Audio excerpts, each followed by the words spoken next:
കരൂർ ദുരന്തം നമുക്കറിയാം. വിജയുടെ TVK പാർട്ടി നടത്തിയ റാലിയും അവിടെ ഉണ്ടായിരുന്ന വലിയ ദുരന്തം. ആ ദുരന്തത്തിൽ നിന്ന് വിജയ് അന്ന് ഓടി ഒളിക്കുകയായിരുന്നു.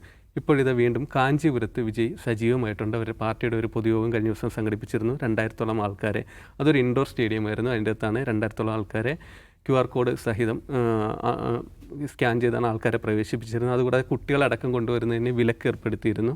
നിരവധി സുരക്ഷാ ക്രമീകരണങ്ങളോടെയാണ് ആ യോഗം അവിടെ അരങ്ങേറിയത്. ഇതേ കണക്ക് സമാന യോഗങ്ങൾ ബാക്കിയുള്ള ജില്ലകളിൽ കൂടിയിട്ട് വിജയ് നടത്തുകയാണ്. ഈ ദുരന്തത്തിൽ നിന്ന് വിജയ്ക്കും വിജയുടെ പാർട്ടിക്കും കരകയറാൻ കഴിയുമോ എന്നുള്ളതാണ് നമ്മളിവിടെ പരിശോധിക്കുന്നത്. അതോടൊപ്പം തന്നെ ഈ യോഗങ്ങളിലൊക്കെ ഈ കഴിഞ്ഞ ദിവസം കാഞ്ചീപുരത്ത് അടക്കം നടത്തിയ യോഗത്തിൽ വിജയ് DMKക്കെതിരെയാണ് കടുത്ത വിമർശനം ഇപ്പോഴും ഉന്നയിക്കുന്നത്. അതുകൂടിയിട്ടാണ് പരിശോധിക്കുന്നത്. നിഷാദ്, ഇപ്പോൾ കരൂർ ദുരന്തത്തിന് ശേഷം 2 മാസം കഴിഞ്ഞിട്ടാണ് വിജയ് ഇതിനൊരു പുതിയ പബ്ലിക്കിന് മുന്നിലേക്ക് എത്തുന്നത്.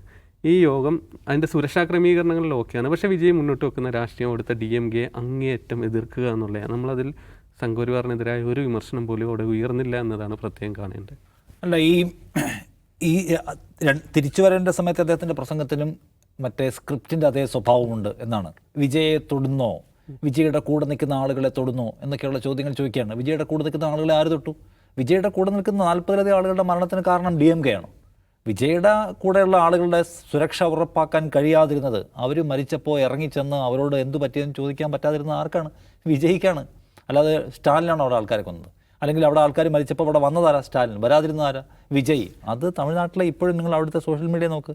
ഇപ്പോഴും അവിടുത്തെ ട്രെൻഡിങ് സബ്ജക്റ്റുകളൊന്ന് വിജയുടെ ഈ പ്രസംഗത്തിന് ശേഷവും തിരിച്ചു വരാൻ അദ്ദേഹം ശ്രമിക്കുന്ന പ്രസംഗത്തിന് ശേഷവും ആളുകളുടെ ചോദ്യം വിജയുടെ ആളുകളെ തൊടുന്നോ എന്ന് നിങ്ങൾ ചോദിക്കുന്നു. വിജയുടെ ആളുകളെ തൊടുന്നോ എന്ന് ചോദിച്ചാൽ വിജയ് തന്നെയാണ് ഉത്തരം പറഞ്ഞ കാര്യം. നമ്മൾ നേരത്തെ പറഞ്ഞിട്ടുണ്ട്, വിജയുമായി ബന്ധപ്പെട്ട് വിജയ് നടത്തിയിട്ടുള്ള ഇത്തരം തെരഞ്ഞെടുപ്പ് റാലികൾ അല്ലെങ്കിൽ അദ്ദേഹത്തിൻ്റെ രാഷ്ട്രീയ പ്രചാരണ പരിപാടികൾക്കിടെ ഇതിന് മുൻപും ആളുകൾ ഷോക്കേറ്റ് കൊല്ലപ്പെടുകയും വിജയ് ഇവിടെ പോകാതിരിക്കുകയും വിജയുടെ ഭാഗത്ത് നിന്ന് അറ്റൻഷൻ കിട്ടിയിട്ടില്ല എന്നുള്ള പരാതി ഉയർന്നു വരികയും ചെയ്തിട്ടുണ്ട്.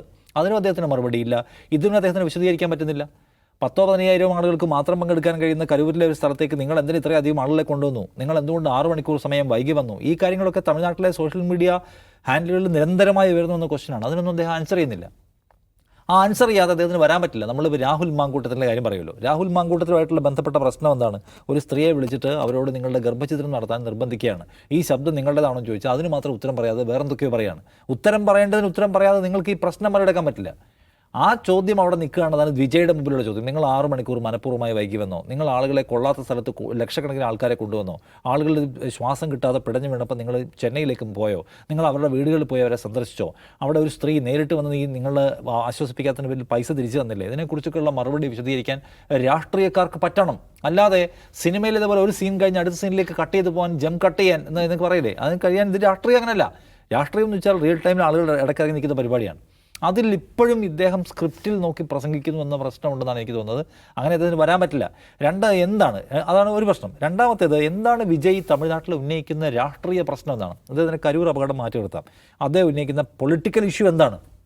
അദ്ദേഹം സംസാരിക്കുമ്പോൾ അതിൻ്റെ പുറകിൽ എന്താ പറയുന്നത്, അണ്ണാദുരയുടെയും അല്ലെങ്കിൽ എന്താ പറയുന്നത് പെരിയോരുടെയൊക്കെ പടങ്ങൾ വെച്ചിട്ടുണ്ട്. അപ്പോൾ അദ്ദേഹം മുന്നോട്ട് വെക്കുന്ന രാഷ്ട്രീയം ദ്രാവിഡ രാഷ്ട്രീയമാണ്. ആ ദ്രാവിഡ രാഷ്ട്രീയം മുന്നോട്ട് വെച്ച് സംസാരിക്കുമ്പോൾ അദ്ദേഹം DMK എതിർക്കുന്നു. ആ ദ്രാവിഡ രാഷ്ട്രീയം തന്നെയല്ല DMK മുന്നോട്ട് വെക്കുന്നത്. അതിൽ ദ്രാവിഡ രാഷ്ട്രീയത്തെ DMK എവിടെ ചതിച്ചു എന്നാണ് അദ്ദേഹത്തിന് പറയാൻ പറ്റുക? എവിടെയാണ് ദ്രാവിഡ രാഷ്ട്രീയത്തെ DMK കോംപ്രമൈസ് ചെയ്തത്? അദ്ദേഹം ചൂണ്ടിക്കാണിക്കണമല്ലോ. അതിന് അദ്ദേഹത്തിൻ്റെ പോയിന്റ് ഇല്ല. അദ്ദേഹം ഈ ചില അഴിമതി ആരോപണമൊക്കെ ഈ സർക്കാരിനെതിരെ ഉന്നയിക്കാൻ പറ്റും.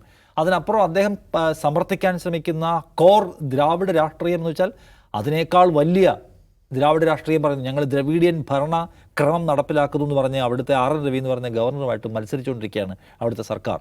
അവിടെ സർക്കാർ BJPയുമായിട്ട് നിരന്തരമായിട്ടുള്ള ഓപ്പൺ ഫൈറ്റിലാണ് നമ്മൾ കണ്ടുകൊണ്ടിരിക്കുന്നത്.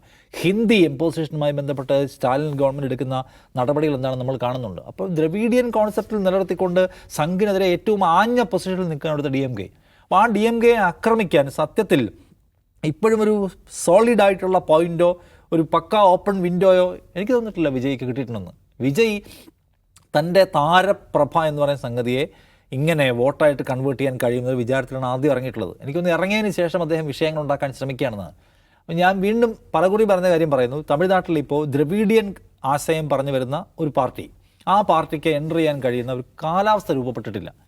അതിനെന്താണ്? ഒന്ന്, സ്റ്റാലിൻ ഗവൺമെൻറ് സർവത്ര അഴിമതിയിൽ മുങ്ങി. പണ്ടത്തെ കാലത്തേക്ക് തമിഴ്നാട് അഡ്മിനിസ്ട്രേഷൻ നമുക്ക് ഓർമ്മയുണ്ട്. ജയലളിത കാലത്ത്, കരുണാകര കാലത്ത് ഉണ്ടായിട്ടുണ്ട് വലിയ അഴിമതി ആരോപണങ്ങൾ. അങ്ങനെ വലിയ ഗുരുതരമായ അഴിമതി ആരോപണങ്ങളുടെ കാര്യത്തിൽ ആകെ നാശകോശമായി. ഒരു രക്ഷാപുരുഷൻ വരേണ്ടതുണ്ട് എന്ന് തമിഴർക്ക് തോന്നുന്ന ഒരു സന്ദർഭം ഉണ്ടാവണം. ഇതങ്ങനെയല്ല. നരേന്ദ്രമോദി അവിടെ നിന്ന് വരുമ്പോൾ നരേന്ദ്രമോദിക്കെതിരായിട്ടുള്ള ഹാഷ്ടാഗുകളുമായിട്ട് DMK സപ്പോർട്ട് ചെയ്ത് തമിഴിൽ യുവാക്കൾ നിറയെ നമ്മൾ കാണുകയാണ്. അപ്പോൾ ആ കാര്യത്തിൽ തമിഴ് ജനതയ്ക്ക് DMKയിൽ വിശ്വാസമുണ്ട്. എന്തിനെ? റൈറ്റ് വിങ്ങിൻ്റെ പ്രവേശനം തടയുന്നതിൽ, BJP ഗവൺമെൻറ്റുമായിട്ട് പോരാടുന്നതിൽ, ഫെഡറലിസം നിലനിർത്തുന്നതിൽ, ഒപ്പം ദ്രവീഡിയൻ ആശയങ്ങൾ ഉയർത്തിപ്പിടിക്കുന്നതിൽ DMK പെർഫോം ചെയ്യുന്നതാണ് അവിടുത്തെ ഏറ്റവും അവസാനത്തെ സർവേകൾ പോലും ആൾക്കാർ പറയുന്നത്. അപ്പോൾ പിന്നെ വിജയ് ഇതുവഴിയാണ് കടന്നു വരിക. ആകെ ഉണ്ടായിട്ടുള്ളത് നമുക്കറിയാം, അവിടുത്തെ ധനമന്ത്രിയുമായി ബന്ധപ്പെട്ട് ആദ്യം ഉണ്ടായിട്ടുള്ള അദ്ദേഹം നടത്തിയിട്ടുള്ള സ്റ്റേറ്റ്മെൻറ്റും അഴിമതി വിവാദം. അതിനുശേഷം അത്തരം അഴിമതി വിവാദങ്ങൾ എവിടെയും കാണാനില്ല എന്ന് മാത്രമല്ല, ഏറ്റവും ഗ്രാസ് റൂട്ട് ലെവലിൽ പ്രവർത്തിക്കാൻ കഴിയുന്ന സംഘടനയായിട്ട് DMK മുന്നോട്ട് പോവുകയും ചെയ്യുകയാണ്. എന്ന് മാത്രമല്ല, ആളുകൾ അതിനെ സംശയിക്കുന്നു. ഇപ്പോൾ നിങ്ങൾ ആദ്യത്തെ ഒരു ഘട്ടം കഴിഞ്ഞ് രണ്ടാമത്തെ ഘട്ടത്തിൽ നിങ്ങൾ തമിഴ്നാട്ടിലെ ഇൻസ്റ്റഗ്രാമിലേക്ക് പോയാൽ അവിടെ വിജയ് ഒരു BJP ഏജൻ്റായിട്ട് പ്രവർത്തിക്കുകയാണോ എന്നുള്ള സംശയം അവിടുത്തെ ആൾക്കാർ വലിയൊരു ഉന്നയിക്കുന്നുണ്ട്. ഞാൻ വിചാരിക്കുന്നില്ല അദ്ദേഹം BJP-യായിട്ട് കൈകൊടുത്തുന്നു. പക്ഷേ BJP ഏജൻ്റാണോ സംശയം ഉന്നയിക്കാൻ കഴിയും വിധത്തിൽ അതിന് പൊളിറ്റിക്കൽ ക്ലാരിറ്റി ഇഷ്യൂ ഉണ്ട്. അദ്ദേഹം BJP അല്ല വിമർശിക്കുന്നത്. കരൂരിലെ പ്രശ്നം ഉണ്ടായപ്പോൾ അദ്ദേഹം പറഞ്ഞെന്താണ്? സ്റ്റേറ്റ് പോലീസ് അന്വേഷിക്കാൻ പാടില്ല, CBI അന്വേഷിക്കണം. സ്റ്റേറ്റ് പോലീസ് അന്വേഷിച്ചാൽ എന്ത് ചെയ്യും? വിജയോടുള്ള വിദ്വേഷത്തോടെ പെരുമാറും. CBI ഏതാണ്? കേന്ദ്ര ഏജൻസിയാണ്. കേന്ദ്ര ഏജൻസി തന്നോട് വിദ്വേഷത്തിൽ പെരുമാറില്ല എന്ന കോൺഫിഡൻസ് എവിടെ നിന്ന് വരുന്നതാണ്? ആ പ്രശ്നം മുതൽ അങ്ങോട്ട് അദ്ദേഹത്തിൻ്റെ വ്യക്തത കുറവുണ്ട്. അദ്ദേഹം BJP-യെ, ഇന്ത്യയിലെ ഇന്നത്തെ ഏറ്റവും വലിയ സെക്യുലർ പാർട്ടീസ് കാണുന്ന ഏറ്റവും വലിയ പ്രശ്നം എന്താണ്? BJP-യുടെ അഡ്മിനിസ്ട്രേഷനാണ്. അതിനെതിരെ അദ്ദേഹത്തിന് കടുത്ത വാക്കുകൾ ആവർത്തിച്ച് പറയാനില്ല. അപ്പോൾ എനിക്ക് തോന്നുന്നില്ല ഇപ്പോഴും വിജയ് ഒരു പക്കാ ലാൻഡിങ് തമിഴ്നാട് പൊളിറ്റിക്സിലേക്ക് നടത്തിയിട്ടുണ്ടെന്ന് എനിക്ക് തോന്നുന്നില്ല. അദ്ദേഹത്തിൻ്റെ പാരച്യൂട്ട് എവിടെയൊക്കെ ആടി കളിക്കുകയാണ്, എവിടെ നിൽക്കണമെന്ന സംശയത്തിൽ. അദ്ദേഹത്തിൻ്റെ വിശ്വാസ്യത എന്ന് പറയുന്ന സംഗതി കരൂരിലെ ആക്സിഡൻറ്റുമായി ബന്ധപ്പെട്ട് ഇപ്പോഴും പ്രശ്നത്തിലാണ്. അതും അദ്ദേഹത്തിന് പൂർണ്ണമായി പരിഹരിക്കാൻ കഴിഞ്ഞിട്ടില്ല എന്ന പ്രശ്നമുണ്ട്. അതുകൊണ്ട് ഈ മൊമെൻറ്റിലും ഇപ്പോൾ തിരിച്ചു വരുന്ന അദ്ദേഹത്തിൻ്റെ കാഞ്ചീപുരം പ്രസംഗം ഇപ്പോഴും അദ്ദേഹത്തിൻ്റെ ഒരു വലിയ വൻവരവിൻ്റെ സൂചനയായിട്ട് എനിക്ക് തോന്നുന്നില്ല. അതിന് അദ്ദേഹം ഇനി കുറച്ചുകൂടെ അദ്ദേഹം പ്രൂവ് ചെയ്യണമെന്ന് എനിക്ക് തോന്നുന്നു. അതെ നൗഫൽ, വിജയ് നമുക്കറിയാം ഒരു രക്ഷകനായിട്ടാണ് കൂടുതൽ ആൾക്കാരും സിനിമകളിലൂടെ വിജയ് കണ്ടിരിക്കുന്നത്. ചിലപ്പോൾ തൻ്റെ കുടുംബത്തെ അല്ല ഒരു കൂട്ടം ആൾക്കാരെ, ചിലപ്പോൾ ഒരു ഗ്രാമത്തെ വരെ അദ്ദേഹം രക്ഷിച്ചളയും. പക്ഷേ രാഷ്ട്രീയത്തിൽ ഇറങ്ങി വലിയൊരു ദുരന്തം മുന്നിൽ നിൽക്കുമ്പോൾ അദ്ദേഹം ഓടി ഒളിക്കുകയായിരുന്നു. ആ ഒരു ഇമേജ് ഉണ്ടല്ലോ, ആ ഒരു വളരെ മോശം ഇമേജിൽ നിന്ന് ഇത്തരമുള്ള ജനസമ്പർക്ക പരിപാടി എന്നൊക്കെ പേരിട്ട് വിളിക്കാവുന്ന ഓരോ ജില്ലകളിൽ നടത്തുന്ന ഈ പരിപാടിയിലൂടെ ആ ഒരു ഇമേജ് മാറ്റിയെടുക്കാൻ കഴിയും. ഒരുപക്ഷെ വിജയ് മാതൃകയാക്കുന്നത് MGR-നെ ആയിരിക്കാം. പക്ഷേ MGR-ൻ്റെ മാതൃക ഇങ്ങനെയല്ല എന്നുള്ളതാണ് സത്യം. MGR ഒരൊറ്റ തെരഞ്ഞെടുപ്പിൽ വന്ന് ജയിച്ചു കയറി മുഖ്യമന്ത്രി ആയതല്ല.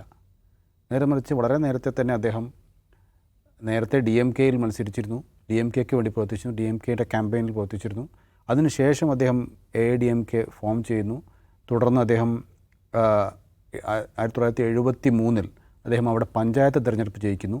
അതിനുശേഷം 77-ലാണ് അദ്ദേഹം കൂടുതൽ സീറ്റ് നേടി, നിയമസഭയിൽ കൂടുതൽ 130 സീറ്റ് നേടി അദ്ദേഹം മുഖ്യമന്ത്രിയാവുന്നത്. അതായത് ഒരൊറ്റ ചാട്ടത്തിന് നേരെ മുഖ്യമന്ത്രി കസേരയിൽ എത്തിയ ആളല്ല MGR എന്ന് പറഞ്ഞതിൻ്റെ അർത്ഥം. വിജയ്ക്ക് അങ്ങനെ ഒരു ആഗ്രഹമാണ് ഇപ്പോഴുള്ളത്. 2026 തെരഞ്ഞെടുപ്പാണ് വിജയുടെ ലക്ഷ്യം. 2026 തമിഴ്നാട്ടിൽ അധികാരത്തിലെത്തുക എന്ന് പറയുന്ന ഒരിക്കലും നടക്കാത്ത ഒരു യൂട്ടോപ്യൻ സ്വപ്നമാണ് വിജയ് ഇപ്പോൾ കണ്ടുകൊണ്ടിരിക്കുന്നത്. അതിന് വലിയ പ്രഹരമാണ് അന്ന് കരൂരിലേറ്റത്. അന്ന് ഒരിക്കലും അദ്ദേഹം ഉദ്ദേശിച്ചത് അദ്ദേഹത്തിൻ്റെ താരപ്രഭ ആ ഒന്നിൽ വിജയിച്ച് കയറാമെന്നുള്ളതാണ്.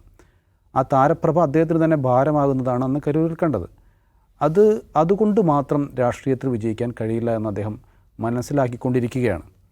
ഒരുപക്ഷെ പലരും പ്രതീക്ഷിച്ചിരുന്നു ഇങ്ങനൊരു അപകടം ഉണ്ടായ സ്ഥിതിക്ക് അത് താങ്ങാൻ വിജയ്ക്ക് സാധിക്കില്ല, വിജയ് ഇതോടുകൂടി പരിപാടി അവസാനിപ്പിക്കുമെന്ന് പലരും കരുതിയിരുന്നു. പക്ഷേ അത് അദ്ദേഹം ചെയ്തില്ല എന്നുള്ളത് അദ്ദേഹത്തിൻ്റെ ഒരു പ്ലസ് പോയിൻ്റാണ്. അദ്ദേഹം ഈ ദുരന്തത്തിൽ നിന്ന് പാഠം ഉൾക്കൊണ്ടുകൊണ്ട് ഇപ്പോഴും അവിടെ നിലനിൽക്കുന്നു എന്നുള്ളത് അദ്ദേഹത്തിൻ്റെ ഒരു പ്ലസ് പോയിൻ്റാണ്. അത് നമുക്ക് അതിനെ തള്ളിക്കളയാനാവില്ല. പക്ഷേ അദ്ദേഹം ഒരൊറ്റച്ചാട്ടത്തിന് ഈ കസേരയിലെത്തുമെന്ന് നമ്മളാരും പ്രതീക്ഷിക്കേണ്ടതില്ല. പക്ഷേ ഇത്തവണ 2026 അദ്ദേഹത്തിന് ഒരു 20 സീറ്റ് അല്ലെങ്കിൽ 30 സീറ്റൊക്കെ നേടാൻ സാധിച്ചാൽ അദ്ദേഹത്തിന് പിന്നീട് വളർച്ചയ്ക്കുള്ള ഒരുപാട് സാധ്യതകൾ കാണുന്നുണ്ട്. അവിടെ അദ്ദേഹം കയ്യിലെടുക്കാൻ ശ്രമിക്കുന്നത് യുവാക്കളെയാണ്. 48% വോട്ട് ഷെയറാണ് DMK-ക്കുള്ളത്. അതിൽ വലിയൊരു വിഭാഗം യുവാക്കളുടേതാണ്. യുവാക്കളുടെ വോട്ട് നേടിയെടുക്കാനുള്ള ശ്രമമാണ് അദ്ദേഹം നടത്തുന്നത്. അതിന് അദ്ദേഹം പറയുന്നത് അന്ന് ആ കാര്യത്തിൽ MGR-മായി താരതമ്യം വേണമെങ്കിൽ ഒരുപക്ഷെ ചെയ്യാം. MGR അന്ന് കരുണാനിധിയുടെ അഴിമതിയാണ് ഉയർത്തിപ്പിടിക്കുകയും AIADMK അണ്ണാദുരയെ മറന്നു DMK എന്നൊക്കെ പറഞ്ഞിട്ടാണ് അദ്ദേഹം AIADMK രൂപീകരിക്കുന്നത്. അന്ന് അഴിമതി തന്നെയായിരുന്നു പ്രധാന വിഷയം.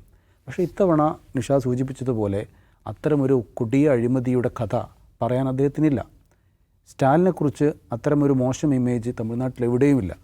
അപ്പോൾ സ്വാഭാവികമായും ആ അഴിമതി കഥകൾ എത്ര അഴിമതി കഥകൾ പറഞ്ഞാലും എത്ര അഴിമതി ആരോപണം ഉന്നയിച്ചാലും അതെവിടെയും എത്തിച്ചേരില്ല എന്നുള്ളതാണ് വിജയ് നേരിടുന്ന ഒരു പ്രധാന പ്രശ്നം.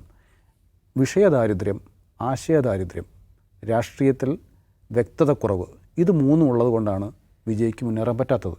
പക്ഷേ അപ്പോഴും വിജയുടെ പിന്നിൽ അണികളുണ്ട്. ഈ അണികൾ വോട്ടായി മാറുമോ, അതായത് യാഥാർത്ഥ്യത്തിലേക്ക് അടുക്കുമ്പോൾ ഈ അണികൾ വോട്ടായി മാറുമോ എന്ന കാര്യത്തിൽ ഒരു ഉറപ്പുമില്ല. അദ്ദേഹത്തിൻ്റെ പ്രസംഗം കേൾക്കാൻ വരുന്ന 10,000 അദ്ദേഹത്തിന് വോട്ട് ചെയ്യുമോ എന്നുള്ളത് ഒരു ഉറപ്പുമില്ല. അതൊരു ഓളത്തിൻ്റെ ഒരു മാസിൻ്റെ സൈക്കോളജി മാത്രമാണത്. അതൊരു പൊളിറ്റിക്കൽ രംഗത്ത് അത് പ്രാവർത്തികമാകണമെന്നില്ല. അപ്പോൾ അതുകൊണ്ട് തന്നെ വിജയ്ക്ക് ഈ തെരഞ്ഞെടുപ്പിൽ 26 തെരഞ്ഞെടുപ്പിൽ വലിയ ഓളമൊന്നും ഉണ്ടാക്കാൻ സാധിക്കില്ല. അദ്ദേഹം മെനക്കെട്ടാൽ, കൃത്യമായ പാർട്ടി സംവിധാനവും എല്ലാം വെച്ച് മെനക്കെട്ട് കഴിഞ്ഞാൽ ഒരു 10-20 സീറ്റ് അദ്ദേഹത്തിന് പിടിക്കാൻ ഒരുപക്ഷെ സാധിച്ചേക്കും. അങ്ങനെ സാധിക്കുന്നുണ്ടെങ്കിൽ അത് അദ്ദേഹത്തിൻ്റെ വലിയ വിജയമാണ്. കാരണം കാലം ഇനിയും ഒരുപാട് കിടക്കുന്നുണ്ട്, മാറ്റങ്ങളും ഒരുപാട് വരാനുണ്ട്. അതുകൊണ്ട് വിജയ് തള്ളിക്കളയേണ്ട ഒരു കേസൊന്നുമല്ല. പക്ഷേ വളരെ പെട്ടെന്ന് അദ്ദേഹത്തിന് അധികാരത്തിൻ്റെ ഇടനാഴിലേക്ക് എത്തിച്ചേരാൻ കഴിയില്ല എന്നാണ് എനിക്ക് തോന്നുന്നത്. അതെ, രാഷ്ട്രീയത്തിൽ ഇറങ്ങുന്നതിന് മുന്നോടിയായി തന്നെ അഭിനയം അവസാനിപ്പിക്കുകയാണെന്ന് അദ്ദേഹം നേരത്തെ തന്നെ പറഞ്ഞിരുന്നു. ഇനി ജനനായകൻ എന്നൊരു ചിത്രം കൂടിയിട്ടാണ് തിയേറ്ററുകളിൽ എത്താനുള്ളത്. 2026 തെരഞ്ഞെടുപ്പ് കഴിഞ്ഞ് വീണ്ടും അറിയാം അദ്ദേഹം സിനിമയിലേക്ക് തിരിച്ചു വരുമോ ഇല്ലയോ, അതോ രാഷ്ട്രീയത്തിൽ തന്നെ വീണ്ടും തുടരുമോ എന്ന്.